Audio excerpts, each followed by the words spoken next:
everybody, and welcome to the Football Philosophy channel. It's the day after we've got beaten 2-1 at Old Trafford by Sheffield United, the rock bottom team in the Premier League. I think they've got 8 points now. I think they had 5 points before they played us yesterday. They've only scored 12 goals. Sorry, have I got that right? Yeah, they've only scored 12 goals in the Premier League this season, 4 of which are against us. So that's 33% of the goals they've scored against us. And in both games against us, they've managed to score twice. They haven't scored twice in any other game whatsoever. They haven't scored more than once in a game, except when they play against us. That's not a good start. The criticism on social media is going way over the top of certain players. Absolutely way over the top. It's a disgrace. We all have our favourites. I'm a culprit for it myself. I know that.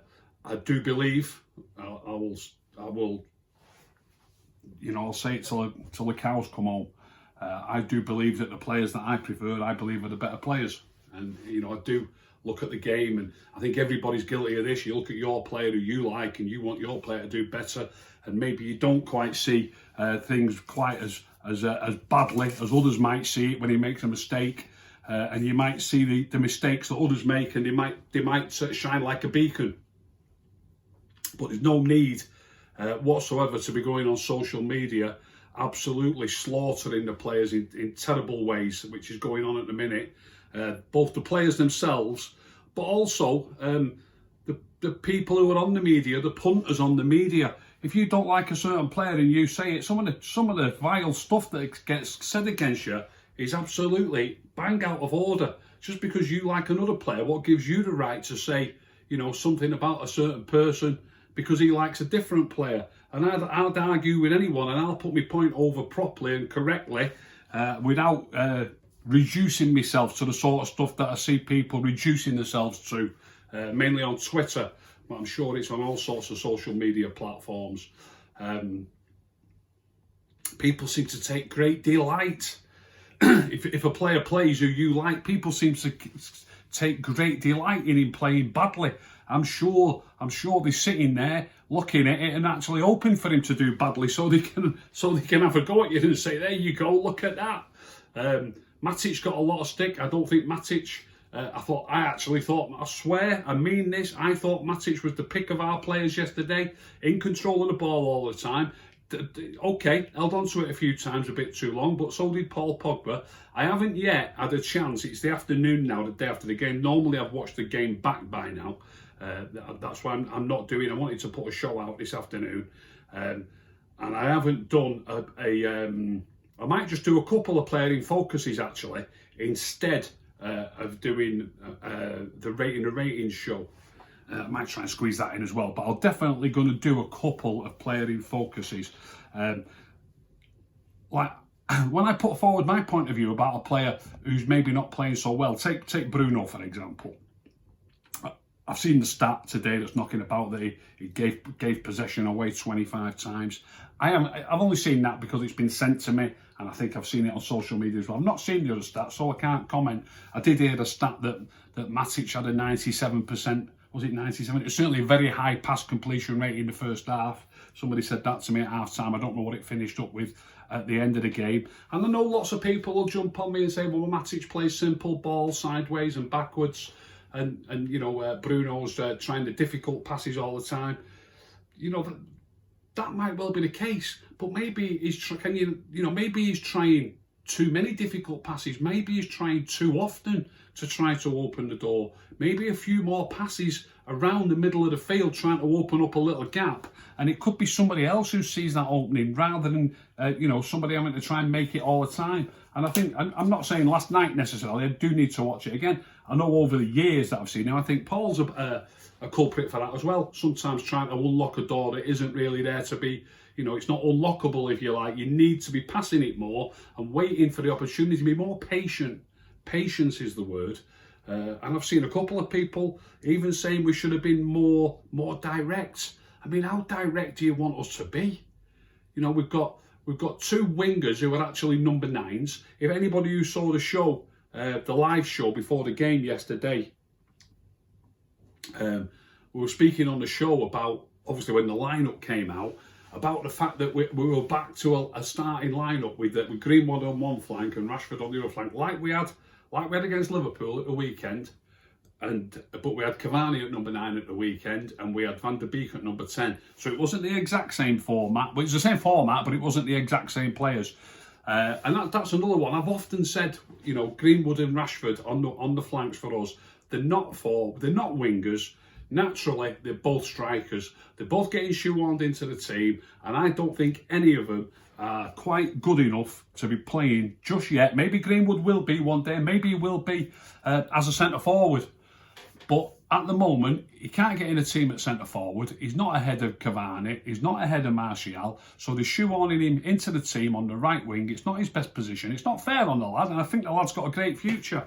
It's not fair on the lad, but he's not a great winger. Most of the Premier League teams, or at least half the teams in the Premier League, he wouldn't get in their teams as a right-sided midfield player or a right winger. And he's playing regularly for us. I'm not having a go at the kid. The kid's 19 years of age. I'm sure he's got a great future, but he's a centre forward. And we're shoehorning him into the team on the right wing, which isn't his best position. And he does okay there. I've said this numerous times. He does do okay. But we're Manchester United. We want better than okay. And I don't think Marcus does a lot better on the left either. Now, straight away, I know people will be saying, what about your man, Anthony Martial? And Martial had a poor game. He had a very poor game. Again, I've not watched it back. I need to watch it again. I haven't had time yet. But I will defend him a little bit.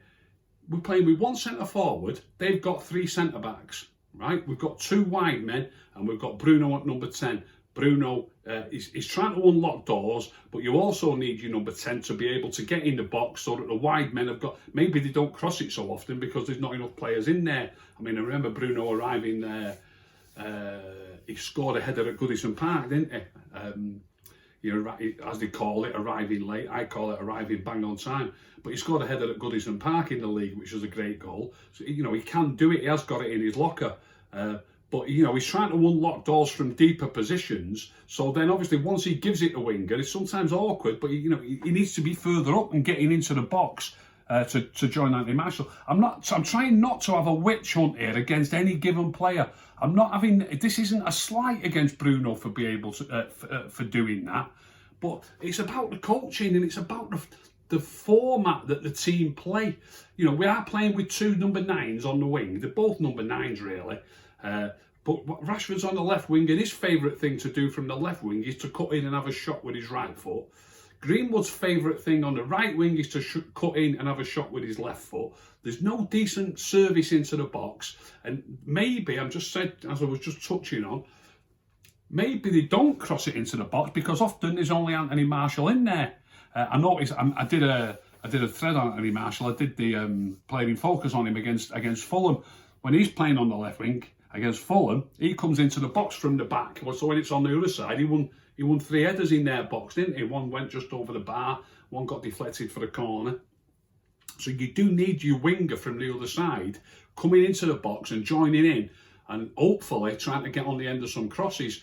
Now, I don't think either Mason nor Marcus are particularly good at that either. So if Marcus looks up from the wing, what does he see in the box? He probably sees Martial, 3 centre-halves and maybe even a deep-lying midfield player all around him. There's not a lot to aim for, and if Bruno's just given him that ball, perhaps he's probably got 20 yards to make up.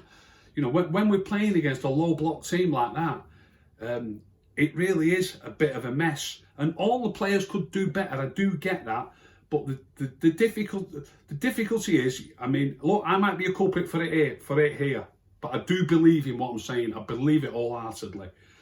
You've got to be able to realise when you watch a team and a team that's not playing well, everybody looks the same. Everybody looks the same. It rarely jumps out at you that there's a standout player when a team is not playing well. It's difficult to tell which of the players have got quality and which of the players haven't. And as far as I'm concerned, last night, Anthony Martial's got the slight excuse that he is playing against 3 men. Most of the time, Rio's they really did get round him, by the way, whenever he got the ball. And Rio's put a clip on criticising his work rate, whether it's right or whether it's wrong. But on the occasion that he lost the ball there, and Rios points that out, there's 3 men around him. Matic gives him the ball. There's 3 men on him. Like, like flies, if you like, straight on him, and he's you can't really expect him to keep the ball with 3 men so tight on him. And, but two of them are amongst my favourite players, but maybe Matic shouldn't have even passed him that ball. And when he passed it him, he maybe shouldn't have run past him. But we're looking to, people want you to be progressive. People want you to try and attack. And people are probably criticising Matic for that. But at the same time, it's also what you want him to do. He's passed the ball forward. That's what most people want. And then he's run past the forward, hoping to get the ball back into his path. But there's too many men on Marshall quickly, and Marshall tried to get it back into Matic's path, and he couldn't get it into Matic's path. And the rest is history. They went up the other end and eventually scored. So I honestly do believe that if anybody was less poor, I'm not going to say anybody played well, if anybody was less poor, this is from what I saw, and I'm going to watch it again, I'll speak about it again when I do the player in focus. I'm going to do a player in focus on Bruno, I'm going to do a player in focus on Anthony Marshall. That's my plan. And just see the difference, and I'll see how bad they look in comparison to each other. I hate it being so negative, by the way. I absolutely hate it. What's the point of saying I'm just going to show the good bits? He's no good doing 2 or 3 good bits, like Bruno lost the ball 25 times, and I'll bet me bottom dollar at least 15 of them were poor giveaways. I can wear. You see the one we've just spoken about there with Marshall losing it. He gets the ball given to him in an instant. There's 3 men right on him. So you want him to do better. Of course, you want him to do better. But he's got a little bit of an excuse, and I believe it's like that a lot. Obviously, he gives it away sloppy a couple of times, but I wouldn't mind betting when I go through it that I'll find Bruno gives the ball away, probably, I don't know, at least a dozen, maybe 15 times where he should do better. It's when you should do better that's the crux of it. Now, I know Marshall will have given it away, I would imagine 3 or 4 times when he should do better. Those are the points that I'm going to look for. I'm not looking for the points where you get the ball and somebody's right up you and manages to nudge it away from you. I'm not looking at that. I'm looking at you receiving the ball when you've got a little bit of time and space, which is more difficult for a centre forward, by the way, a lot more difficult. When you've got a little bit of time and space and you give it away, and sometimes you give it away sloppily. Those are the moments that I'm going to look for. So I might not get time to do a player ratings because it takes me a while to do a player in focus. I'm going to do a player in focus on Bruno, and I'm going to do a player in focus on Anthony Marshall from that game last night. Unbelievable job done on us by Chris Wilder and his team, by the way. A back 5 and 3 men shifting across just in front as opposed to 4 men, and 2 men in front of that most of the time, acting like a pyramid, trying to force us down the outsides. And you never know what's been discussed in their tactical discussions, but maybe they want to force us down the outsides. Maybe they know that we don't cross the ball. Chris Wilder's only got to watch 3 or 4 games, and he will notice that United either A, don't cross it often enough, and B, when they do, the crosses are often not so clever. He will have noticed that, and he might think if we can get them to play down the wings a lot, we'll be able to get away. We might be able to get away with a draw here. Little did he know, they managed to get a couple of goals as well. Got to mention the referee. In a game against the bottom of the league club when you're top or second in the league, I hate commenting about the referees because it feels so much and sounds like so much like sour grapes. And I really don't mean it to be like that. If it was the other way round, I would say so. I think people know by now that I'm not afraid of saying when United are lucky. I said we were lucky. We were lucky away at Sheffield United that they didn't equalise. The keeper made a good save in injury time. We were lucky at Fulham the other day. Bailey didn't know anything about that. In injury time, it went off his thigh. It went an inch wide. Pure luck. No, it's no rhyme or reason to it. It could have easily bounced off his thigh and gone in there, but it bounced an inch wide, and we got away with the 3 points. So I've got no qualms whatsoever about pointing out when United are lucky. So I've also got no qualms pointing out when they're unlucky. And the push on De Gea that led to the first goal, and I'm seeing lots of people, and I'm hearing ex-pros on the TV, it staggers me. It absolutely staggers me how stupid they are. If you jump in the air and somebody pushes you, leans into you or pushes you from behind, All your weight is in the air. When you're stood on the ground, you can dig your feet in, you can use your body weight, and you're a much more difficult object to move. You're much stronger and you're much sturdier when you're stood on your feet. You jump in the air and somebody nudges you, there's nothing you can do about it whatsoever. I'm not saying De Gea might not have been able to react a bit quicker, maybe flap at it, maybe get his fist to it. I'm not saying that may be possible. But the fact that he got pushed, and people saying he needs to be stronger, he got pushed from behind. You cannot, trust me, you cannot do anything about it whatsoever, whoever you are. If that was Peter Schmeichel there, maybe he's still got his hand to it. When you get your hand to it and flick it away, it goes unnoticed, doesn't matter. But if that would have been Schmeichel in his heyday, you get pushed from the back, you go forward, you can't do anything about it. While you're in the air, you've got no weight and you've got no strength, and you're easy to push. And it's not, the criticism about his strength from it is completely unfair. It's a disgrace that the referee didn't disallow it, and it's even more of a disgrace that the VAR didn't get involved and disallow that goal. And then at the other end, I know they always say keepers get protected. Our keeper didn't get protected. At the other end, Maguire jumps. He's got his back to the keeper. He's not backing into him. It's straight up. He jumps straight up. He's got his eye on the ball. His right arm does go out a bit, but the keeper's behind him. His right arm doesn't engage with the keeper, doesn't knock the keeper. And your arm's got to be somewhere. He jumps up. He's got his eye on the ball, and because he's there, the keeper jumps into him, so to speak, and fumbles the ball. And Martial sticks it in the net. And as you look, when you're having a bad run, lo and behold, it happens to be Anthony Martial who stuck it in the net. He's not scoring any goals, and it gets ruled out. And without a shadow of a doubt, that one should have stood. And without a shadow of a doubt, theirs shouldn't have stood.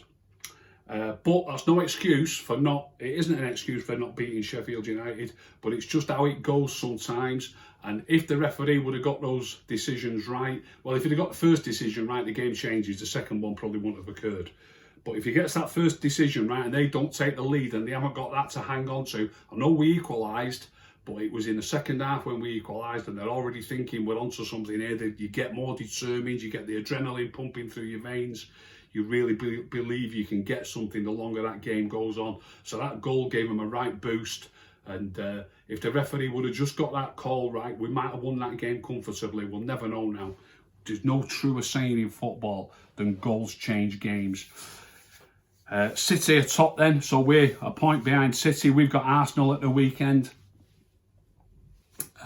City have got Sheffield United. I can't see Sheffield United doing it twice in a week, even getting a draw. We've got a really tough one, Arsenal away. Arsenal will be up for it. We haven't got a good record against the big six teams this season. We really haven't. I fancy we might draw there. I fancy come the weekend, City might be 3 points in front of us with a game in hand. I know it's early doors still. I just think City are right on a roll. I think if we drop three, we need to stay on their coattails up until the moment they do have that blip. There's no point falling further behind, and then they have a blip later and it's too late for us to get involved. So I honestly believe we're going to need to win it. I nearly said Highbury then. I think we need to win at the Emirates. I really do. If City beat Sheffield United, they're 4 points in front of us, and I think they play before we do. But either way, we both play this weekend. But if we lose and City win, there'll be 4 points in front of us. If we draw and City win, there'll be 3 points in front of us with a game in hand. And I do think already that'll be too much for us to claw back on them, because I don't see when that blip is going to come. I'm going to do the player in focus later on Bruno, and I will do another one tomorrow on Anthony Martial.